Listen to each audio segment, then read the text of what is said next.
सीधे हमारे अखिल भारतीय अध्यक्ष श्री राजनाथ सिंह जी से विनती करता हूं कि आज की पत्रकार परिषद मुंबई में संबोधित करें। आदरणीय राजनाथ जी। ये मुंबई ही है ना? मुंबई है।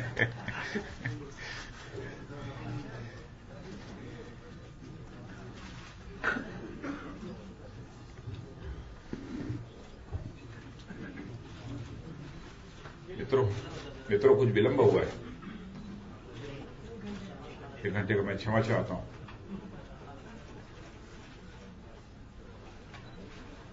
आप सबको जानकारी है कि ये माइक कुछ कमजोर है।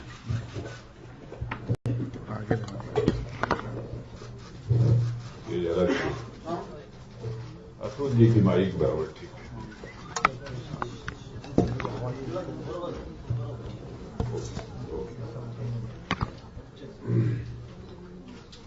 मित्रों, आप सभी को जानकारी है कि 2014 लोकसभा इलेक्शन के 3 फेजेस के चुनाव कंप्लीट हो चुके हैं, आज कंप्लीट हो गए।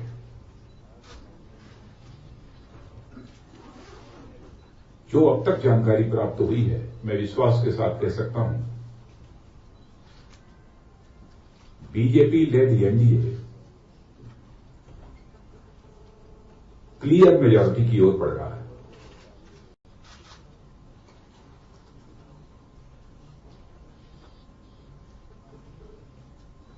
$300 की फिगर को भी हम अचीव कर सकते हैं।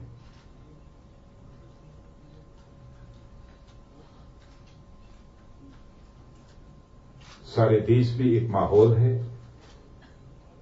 बीजेपी लेड एनडीए के पक्ष में।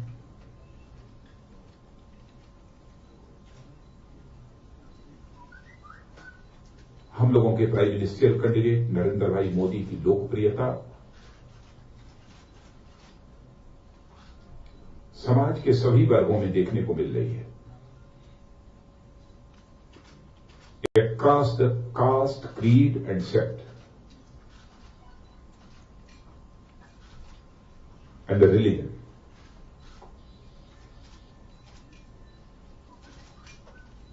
लोग परिवर्तन चाहते हैं। जो कांग्रेस का मिसरूल रहा है 10 वर्षों का, उसको लेकर केवल नाराजगी ही नहीं है, बल्कि मैं कहूंगा कि एक आक्रोश है लोगों के अंदर।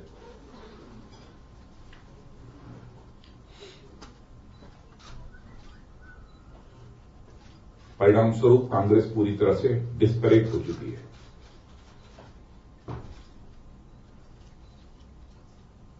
और आप सभी जानते हैं, जब कोई व्यक्ति डिस्परेशन में पहुंचता है तो भाषा पर नियंत्रण समाप्त हो जाता है।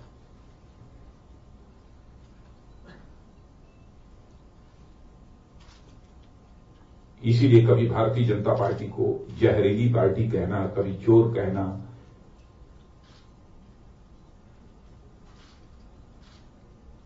ऐसे अनाप शनाप शब्दों का प्रयोग कांग्रेस के नेताओं के द्वारा किया जा रहा है।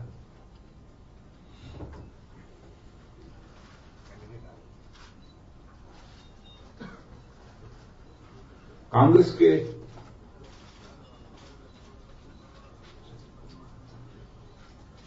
डिस्परेशन का कारण और कोई नहीं है बल्कि स्वयं कांग्रेस लेड यूपीए ही है।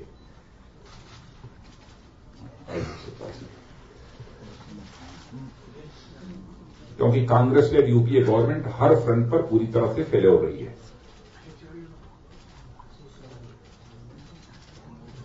चाहे वो इकोनॉमिक फ्रंट हो, चाहे internal and external security front हो, अथवा वो डिप्लोमेटिक फ्रंट हो।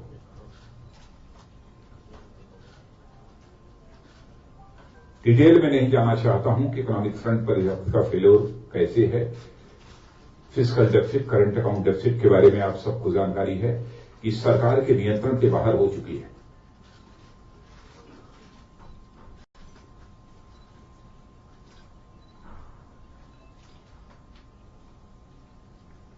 और वैसे ही इन्फ्लेशन का जहां तक सवाल है, जब जब कांग्रेस की गवर्नमेंट आई है इस कंट्री में, इस आजाद भारत में, तब तब इन्फ्लेशन बढ़ा है।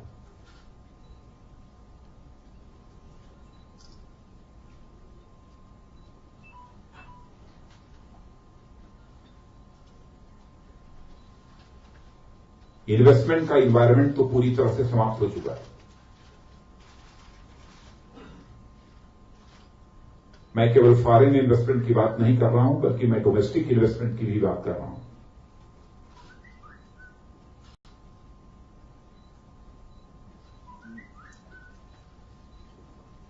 फॉरेन इन्वेस्टमेंट के डिटेल में नहीं जाना चाहूंगा, लेकिन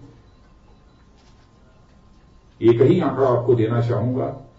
2013 का डोमेस्टिक इन्वेस्टमेंट के बारे में कि हमारे डोमेस्टिक इन्वेस्टर्स ने हमारे देश में अप्रॉक्सीमेटली $7 बिलियन का इन्वेस्टमेंट किया है, जबकि दुनिया के दूसरे देशों में लगभग $30 बिलियन का इन्वेस्टमेंट किया है।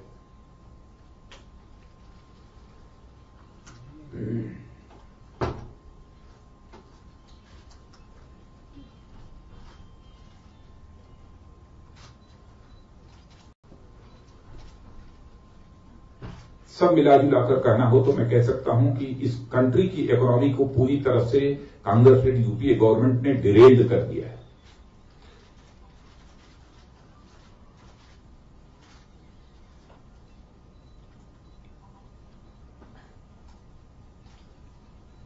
इंटरनेशनल फोरम पर भी भारत की इमेज को चोट पहुंचाई है अंतर्राष्ट्रीय जगत में।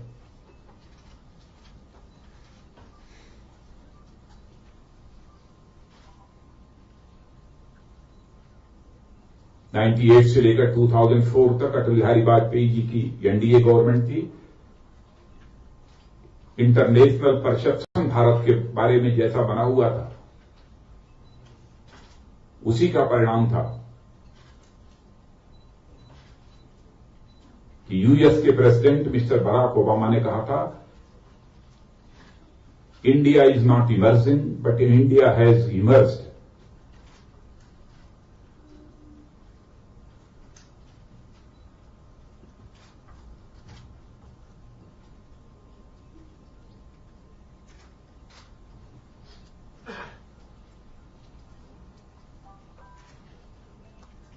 आज वो परसेप्शन पूरी तरह से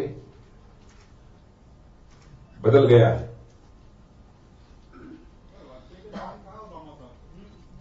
मैं मिस्टर बराक ओबामा की बात नहीं की।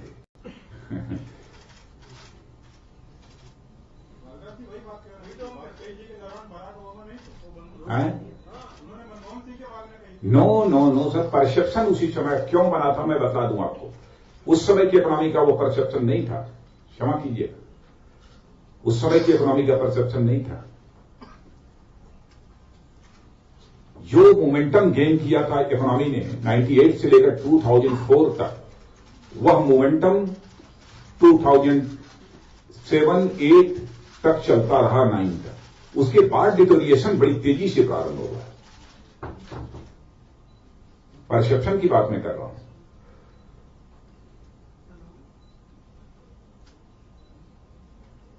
और इस समय कांग्रेस लेड यूपीए गवर्नमेंट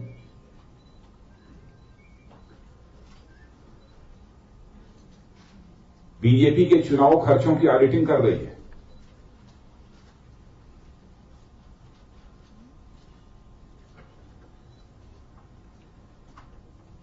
कहा है कि बीजेपी चुनाव प्रचार पर 10,000 करोड़ रुपए खर्च कर रही है।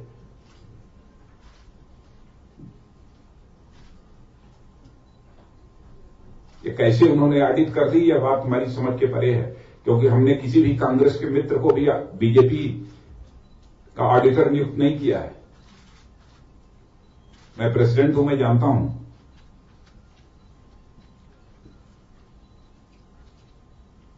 लेकिन उनका ध्यान अपने कंट्रोलर एंड ऑडिटर जनरल के द्वारा जो कांग्रेस के स्कैम्स, करप्शंस की ऑडिटिंग की गई है, जिसमें मोर देन 5.50 लाख करोड़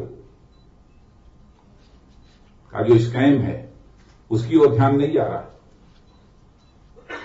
वह तो इस देश की एक एजेंसी के द्वारा ऑडिट की हुई रिपोर्ट के आधार पर मैं यह बात कह रहा हूं।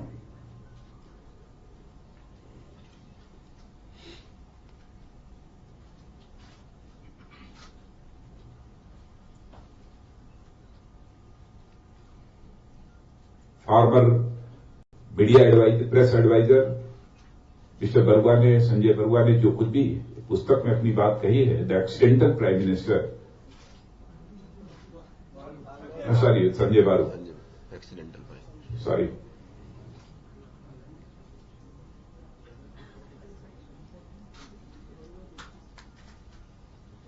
बहुत पहले ध्यान चला गया।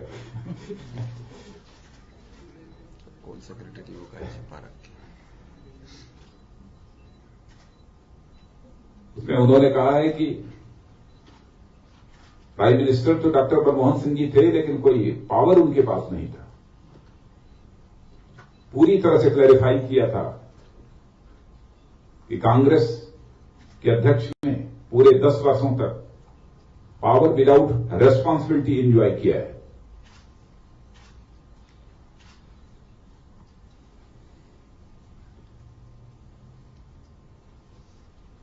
बिना 10 जनपद से पूछे कोई काम नहीं होता था।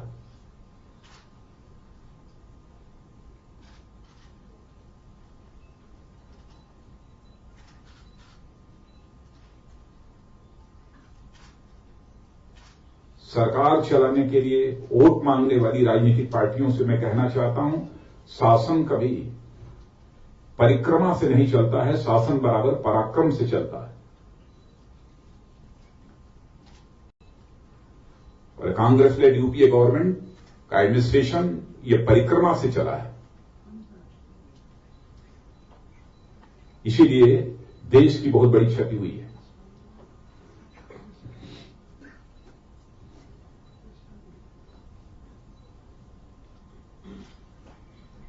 यदि हमारे देश का प्राइम मिनिस्टर ही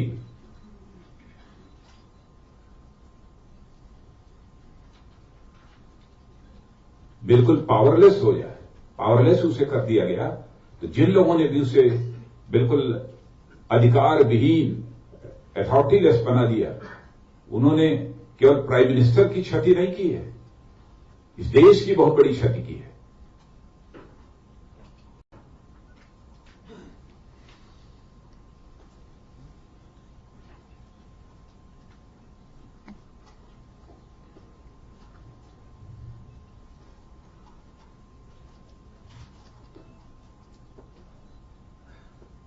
मेट्रो इंटरनल और एक्सटर्नल सिक्योरिटी फ्रंट पर जो इस गवर्नमेंट का फेल्योर है, उसके बहुत डिटेल में नहीं जाना चाहता हूं। आप सभी जानते हैं, नक्सलवाद हो, आतंकवाद हो, उग्रवाद हो,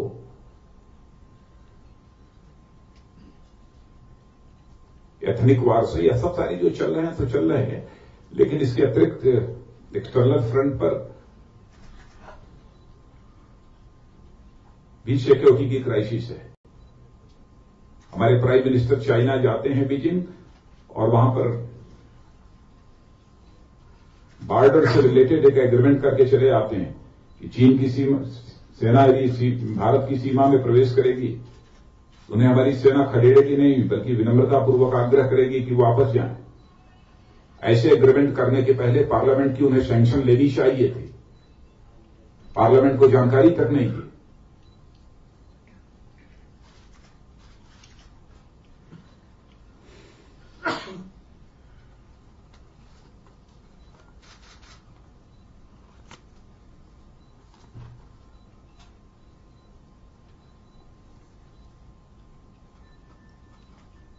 गुड गवर्नेंस का यहां तक सवाल है। सारे पॉलिटिकल एनालिस्ट इस नतीजे पर पहुंच चुके हैं, भारत में गुड गवर्नेंस देने वाली यदि कोई कोलिशन है अथवा पॉलिटिकल पार्टी है तो एनडीए है या बीजेपी।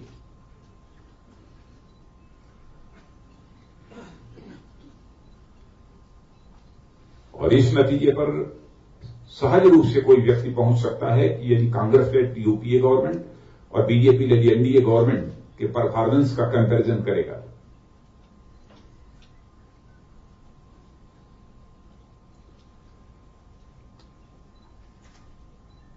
हम लोगों ने इस बार अपने इलेक्शन मैनिफेस्टो में ब्रांड इंडिया का संकल्प लिया है।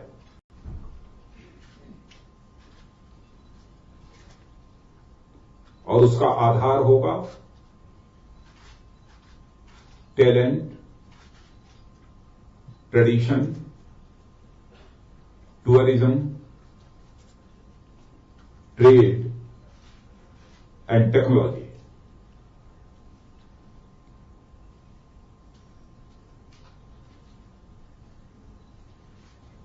बार बार जो इस समय देश के सामने इंपॉर्टेंट इश्यूज हैं, जिनके आधार पर चुनाव होने चाहिए, उससे अटेंशन डाइवर्ट करने के लिए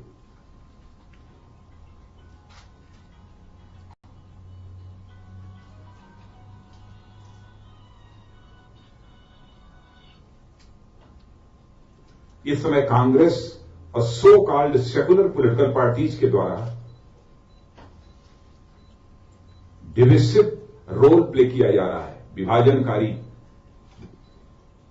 भूमिका अदा की जा रही है।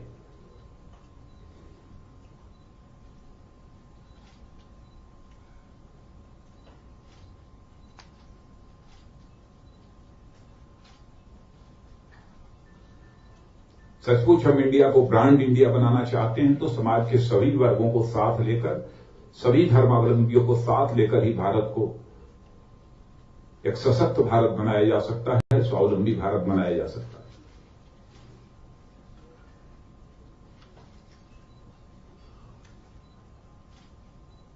महाराष्ट्र में भी इस समय चुनाव का माहौल बीजेपी, शिवसेना और इसके एलाइज, जो भी हमारी 3-4 दलों की युति है, उसके पक्ष में है।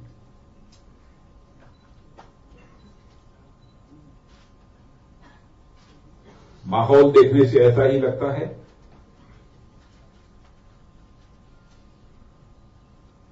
2014 में हम राष्ट्र जीतेंगे और 2015 के महाराष्ट्र के विधानसभा चुनाव में हम महाराष्ट्र जीतेंगे। आज अक्टूबर 14 में, अक्टूबर 2014 में महाराष्ट्र जीतेंगे।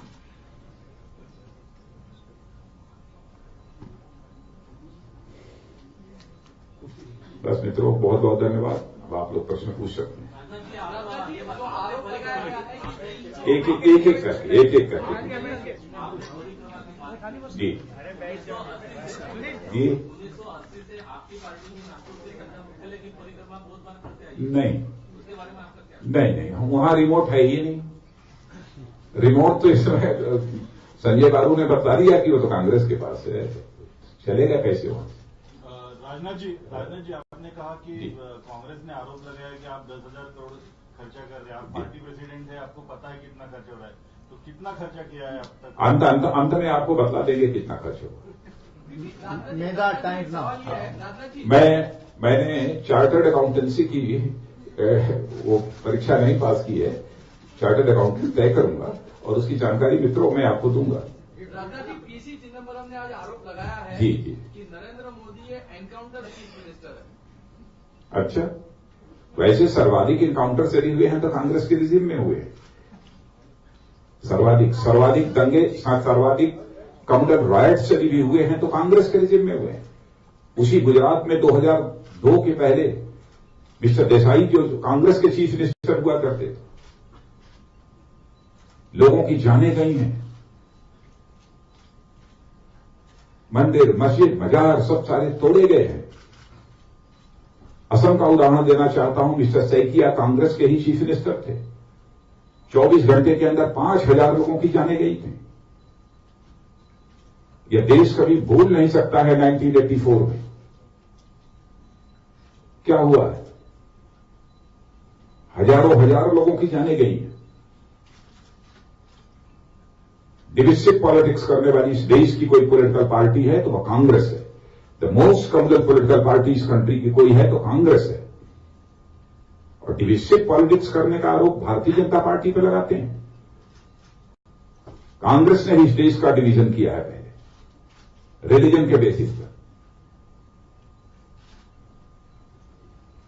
गांधी जी तक की बात नहीं मानी। गांधी जी ने इंडिपेंडेंस हासिल होने के बाद यह कहा था कांग्रेस को डिसॉल्व करो, का गठन करो। गांधी जी की बात नहीं मानी इन लोगों ने।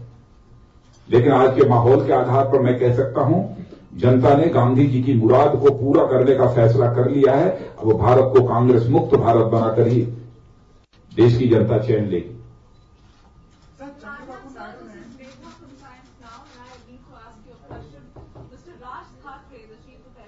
given an interview to us 2 days back. जी. And in that interview, he's clearly questioned your position as the party president, the significance and the importance that you hold in your party. And I'm quoting him.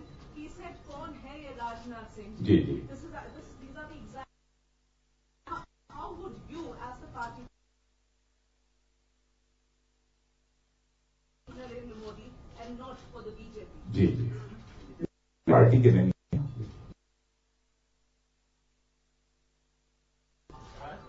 उनके बारे में कुछ नहीं कहना. लेकिन राजनाथ जी एक minute, वो कह रहे हैं कि जी. वो एनडीए को बाहर से सपोर्ट करने के लिए तैयार हैं. और शिवसेना ऑफकोर्स ये नहीं चाहती. तो क्या आप एमएनएस का बाहर का सपोर्ट लेंगे? अरे पहले चुनाव तो होने दीजिए. होने से पहले पहले चुनाव होने दीजिए. लेकिन ये चुनाव के रिजल्ट नतीजे आने से पहले राज ने कल के स्पीच में कहा था कि मुंडे साहब ने उनको फोन करके बेड डिस्ट्रिक्ट में सपोर्ट करने की मांग की थी. वहां एमएनएस का कैंडिडेट नहीं था. सिंह साहब एक सवाल है कि शरद पवार ने एक जनसभा को संबोधित करते हुए कहा कि हाफ पैंट वालों के हाथ में देश देना चाहिए क्या? हाफ पैंट मीन्स बरबुड़ा का जमाना. इसको मराठी में क्या कहते हैं? अर्धी चट्टी. इस भाषा में क्या बोलेंगे? यहाँ पर तो भारत की हालत ऐसी है, लोगों को अर्धी चट्टी की बात करते हैं आप. बिल्कुल अपनी लाज बचाने के लिए कपड़े उपलब्ध नहीं हो पा रहे. इसीलिए तो हम लोगों ने सामान्य परिवार में गरीब मां की कोख से पैदा हुए दर्द भाई मोदी को प्राइम मिनिस्टर कैंडिडेट के रूप में प्रोजेक्ट किया है. कोई भी प्रधानमंत्री कर सकता है. One by one please. Urvashi first. Urvashi ने सुने हैं, आपको लगता है? एक मिनट भैया, एक मिनट. किसी का नाम लिया? Urvashi news x. Baba Ramdev has been caught on camera with respect to the transactions in Alwar, sharing the dice with BJP candidate Mahant ji. क्या कहा? बाबा रामदेव जो है वो ट्रांजैक्शंस के बारे में किस transaction? Tax? Money transaction from where to where? The whole conversation has been caught on camera, and Baba Ramdev has said that this is not the place to talk about it. So please divert the thing. मैंने नहीं सुना ऐसी कोई जानकारी नहीं. आप मुझे पूरी जानकारी दीजिएगा, मैं दूंगा अपना केस. और दूसरी की बाबा ने कहा है कि इसका बाबा क्लैरिफिकेशन देंगे. जी.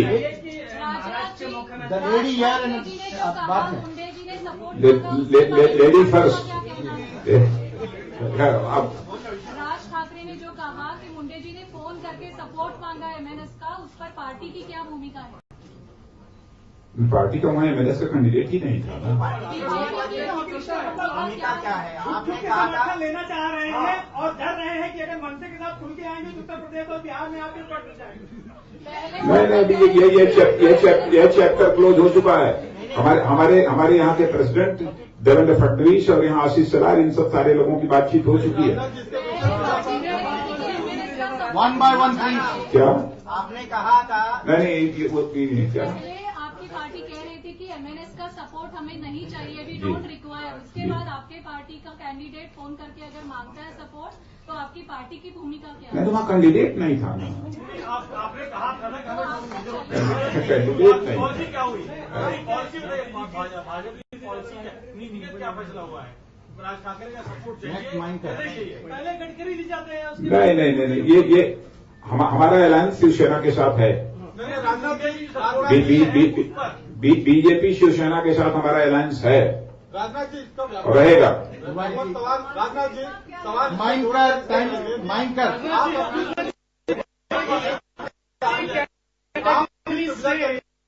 जरूरत होगी राज ठाकरे से दोस्ती निभाएंगे, जब जरूरत होगी मोदी शरद पवार से दोस्ती निभाएंगे. तो इसके पीछे क्या भूमिका है? साफ क्यों नहीं करते? कहाँ जाना है आपको? अब इतनी अच्छी मोदी की हवा होगी. रुक जाइए, जल्दबाजी मत कीजिए. भूमिका क्या है? भूमिका बहुत साफ है. भारतीय जनता पार्टी और शिवसेना की युति महाराष्ट्र में थी, है और रहेगी. इसके अतिरिक्त तो कोई भूमिका नहीं. सुविधा के अनुसार आप सहयोग लेते हैं? कोई सुविधा नहीं. सहयोग लिया है आपने? कोई किस सहयोग की बात है? अभी इस संबंध में क्या बात हुई है उस क्षेत्र के बारे विशेष के बारे में मैं नहीं कह सकता हूँ। मोदी जी ने यह भी कहा है कि शरद पवार के साथ उनकी दोस्ती है, चुनाव के बाद समझौता हो सकता है। नहीं जहां जाकर ऐसा नहीं कहा, गलत मत हो। देखिए नहीं ऐसा कैसा है, ऐसे कुछ संकेत वही है राजनाथ जी। मैं सकने के संकेत राजनीतिक अछूत नहीं मानता। आपका मतलब वही होता है। एक मिनट देखिए, इन्फ्रेंस ड्रा करके आप मत क्वेश्चन करिए। आप पूछिए क्या कहा, उनका इन्वर्बेटम क्या कहा है उन्होंने, मैं रिप्लाई करूंगा। Mister Mainkar, no one else. Mister Mainkar, major you ask the question. Mister Mainkar, All these questions are coming about Raj Thackeray solely because his party is contesting 9 seats, out of which 7 are against Shiva Sena जी and only 2 are against BJP. जी There is a feeling that there is a tacit understanding between MNS and BJP. And he has already stated some words about you, which my colleague... As a president, I can say there is no tacit understanding between BJP and MNS. And second question, will this Shiva Sena BJP alliance continue even in assembly polls? Definitely. And there will not be MNS in that... मैं जितना मैं कह रहा हूँ उतना ही सुन लीजिए आप। अच्छा राजनाथ सिंह जी, आप ये बताइए कि Last question. महाराष्ट्र के मुख्यमंत्री ने जी अभी एक दिन पहले कहा था कि मोदी जहाँ भी जाते हैं जी मोदी जहाँ भी जाते हैं गुजरात की ही बात करते हैं, गुजरात में सबसे ज्यादा विकास हुआ है। उनका ये कहना है कि जो गुजरात में विकास हुआ था वो कांग्रेस की सरकार के दौरान हुआ था। इसका कहना है। महाराष्ट्र के मुख्यमंत्री पृथ्वीराज चौहान। एक मिनट, इस क्वेश्चन की रिप्लाई मैं करना चाहूंगा।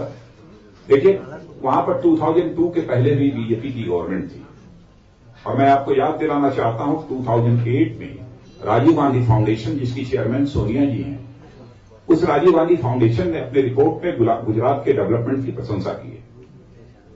मैं उस यूएस के पार्लियामेंट के रिसर्च कमेटी के रिसर्च पेपर की भी मैं चर्चा करना चाहूंगा, जिसमें कि यूएस पार्लियामेंट की रिसर्च पेपर में भी गुजरात के डेवलपमेंट की प्रशंसा की गई। पब्लिक मीटिंग है, प्लीज जरा इलेक्शन। अरे मैं ये कहा, फिर चिंता मत करिए। एक मिनट, एक आऊंगा बनारस, दिल्ली सभी चल के आप लोग घबराइए मत, अभी 10 मिनट बहुत दिनों के बाद मुंबई के प्रेस के मित्रों से मिलना। जी जी एक मिनट सुन, एक मिनट सुन आप सवाल। जी जी सरकार के लोगों का पसंद जो है वो आपके बारे में, प्राइम मिनिस्टर के बारे में है, उसके बारे में मैं इसे क्लैरिफाई कर देना। बहुत अच्छा प्रश्न इन्होंने पूछा। मैं इसे क्लैरिफाई कर देना चाहता हूं। हर परिस्थिति में श्री नरेंद्र भाई मोदी ही भारत के प्राइम मिनिस्टर होंगे। और यह बात मैं इसलिए कह रहा हूं, एडमिनिस्ट्रेशन केवल पोस्ट पर बैठ जाने के कारण नहीं चलाया जा सकता। एडमिनिस्ट्रेशन चलाने के लिए मॉरल अथॉरिटी चाहिए, और जिसको प्रोजेक्ट करके हम चुनाव लड़ रहे हैं, मॉरल अथॉरिटी यदि सचमुच प्राइम मिनिस्टर के रूप में एडमिनिस्ट्रेशन चलाने के लिए किसी की रहेगी, तो केवल और केवल नरेंद्र भाई मोदी की वो मॉरल अथॉरिटी रहेगी, क्योंकि he has been promoted as a prime minister candidate of the BJP led NDA.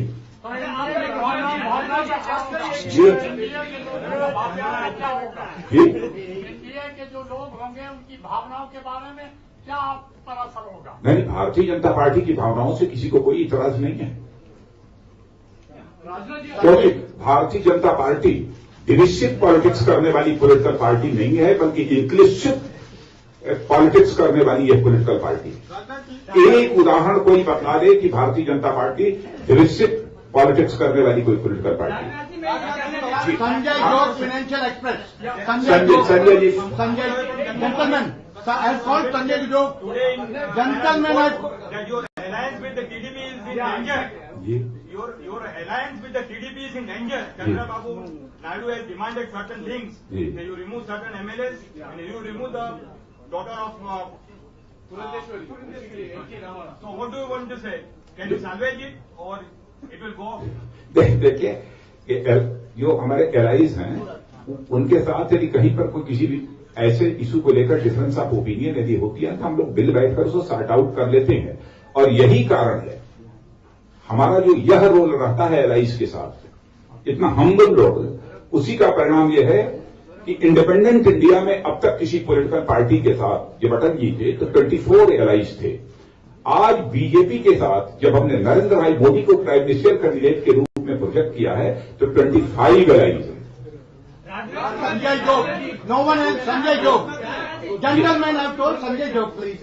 You asked one question before. BJP always used to allege that the Congress is indulged in appeasement of Muslims and Dalits. But considering the recent meetings you had, also Mr. Modi has been definitely appealing and taking the Dalits and Muslim on board. How do you see this entire scenario? Will it be leading to an appeasement by BJP now? जी हाँ, बहुत अच्छा। BJP की political thought को मैं clarify कर देना चाहता हूं। Justice to all, appeasement of none, यह है बीजेपी की पॉलिटिकल थॉट। दूसरी चीज, मैं जब मिला था अपनी पार्लियामेंट्री कॉन्स्टिट्यूएंसी के लगभग सभी धर्म गुरुओं से, चाहे मैं गुरुद्वारे भी गया था, मंदिर भी गया था, और मैं जो उनके मुस्लिम क्लरिक्स थे उनके यहां भी गया था, क्योंकि हम इंसान और इंसान के बीच नफरत नहीं कर सकते, किसी प्रकार का डिस्क्रिमिनेशन नहीं कर सकते। क्यों? इसलिए कि जिस आइडियोलॉजी को हम स्वीकार करके भारत की पॉलिटिक्स में काम कर रहे हैं, कल्चरल नेशनलिज्म, कल्चर है उसका आधार, भारत की कल्चर, भारत की संस्कृति, और भारत की संस्कृति के मानने वाले लोगों ने ही वसुधैव कुटुंबकम का संदेश दिया है। The whole world is our family, परिवार है। दूसरी चीज, एक मिनट, दूसरी चीज, ये जो आपने कहा कि वो मिली थी तो उस पर आपने आपत्ति, हमने यह अपील नहीं की कि कौम को आप कोई अपील जारी करिए, मैंने अपील नहीं की। हमने तो रेस्पेक्ट पे करने के लिए, हमारी पार्लियामेंट्री कॉन्स्टिट्यूएंसी है, हम सबका सम्मान करते हैं, चाहे कोई किसी जाति, पंथ, मजहब अथवा धर्म का क्यों हो। हमने एक किसी व्यक्ति से अपील नहीं कहा कि आपने आप अपील जारी कर दी है, यह मैंने नहीं कहा। यही दोनों में अंतर है। सिंह साहब, एक सवाल है कि आप मुस्लिम क्लरिक से आपने मुलाकात की, जो मैसेज गया, खबर ये भी आई मुंबई में, जो हमारे पास खबर आई कि आप में जो है वो वाजपेयी जी की छवि देखते हैं लेकिन मोदी जी से खौफ आता है, ऐसा क्यों? मैं बता दूं आपको, सुनिए, देखिए, जहां तक हमारे पॉलिटिकल अपोनेंट्स जो हैं, ये कांग्रेस, सपा, बसपा, ये सब सारे जितने पॉलिटिकल अपोनेंट्स हैं बीजेपी की, यह सब जानबूझकर यह सब सारी चीजें जो है हवा में फैलाई जा रही हैं। सारे पार्लियामेंट्री बोर्ड के मेंबर्स को कॉन्फ्रेंस में लेकर मैंने डिक्लेयर किया है, सबके कंसेंसस के आधार पर किया है, लेकिन यह चलने नहीं पाएगा। पॉलिटिक्स यदि होनी चाहिए, मॉरल पॉलिटिक्स होनी चाहिए, नैतिकता की पॉलिटिक्स होनी चाहिए। मनुष्य को पॉलिटिकल फील्ड में भी काम करते हुए डिस्क्रेडिटेड नहीं होना चाहिए, और इस वर्ड का यदि मैंने प्रयोग किया है तो मैं इसको और आगे में बढ़ाना चाहता हूं। Discredited politician Bharatiya Janata party में नहीं है। क्रेडिबिलिटी की क्राइसिस इस कंट्री में भी पैदा की है किसी ने, तो कांग्रेस ने पैदा की है। इनके वर्ड्स और डीड्स में अंतर रहता है। हम लोगों के वर्ड्स और डीड्स, कृति और कथनी और करनी में किसी भी सूरत में अंतर नहीं हो सकता है। और मैं तो बार बार अपने सारे वर्कर्स के बीच, चाहे मैं मुंबई में आया हूं अथवा मैं देश में नेशनल एक्जीक्यूटिव अथवा नेशनल काउंसिल में गया, मैंने सारे अपने वर्कर्स से अपील की है। मेजर चैलेंज इस समय भारतीय जनता पार्टी के पास है तो भारत की पॉलिटिक्स में जो क्राइसिस ऑफ क्रेडिबिलिटी, जो विश्वास का संकट पैदा हुआ है, यह सबसे बड़ी हमारे लिए चुनौती है। इस चुनौती पर हमको स्वीकार करना है और हमको विजय हासिल करनी है। अब मित्रों, बहुत बहुत धन्यवाद। नहीं तो मेरा उड़न खटोला उड़ नहीं पाएगा।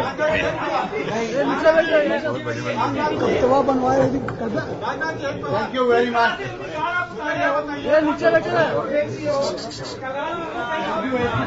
डार्क हो जाएगा, ये कल इंस्ट्रक्शन